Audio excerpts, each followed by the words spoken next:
Short সার্কিটে তার পুরা গন্ধ ছাড়ছিল, তার পুরা গন্ধ ছাড়িয়ে গাড়ি দাঁড় করে দিলাম, নিচে তলায় আগুন জ্বলছে। আমি মেন ফেলে দিয়েছি, তাতে কোনো কাজ হয় না। তারপর দিকে হুক আগুন জ্বলছে, বাদ দিতে জল ছিল, জল মেরে নিমাতে পারা যায়। আচ্ছা, প্যাসেঞ্জার কিছু হয়নি তো? আচ্ছা, কখন হয়েছিল এটা? 9:05। গাড়ি শর্ট সার্কিট হয়ে আগুন লেগে গেছে বালি বালিতে ব্রিজের ওপরে। তখন ড্রাইভার দেখতে পেয়ে মেনকে অফ করে দেয়।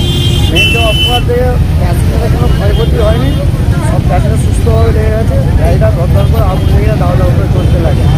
বালি বালিতে দমকল সঙ্গে সঙ্গে এসে মিট করে আগুনটা নিয়ন্ত্রণে নিয়ে নিয়েছে দমকল গাড়ি। কি বলতে চাও? কি করে হয়েছিল? এই তো শর্ট সার্কিট লেগে হয়ে গেছে, একই ব্যাপার।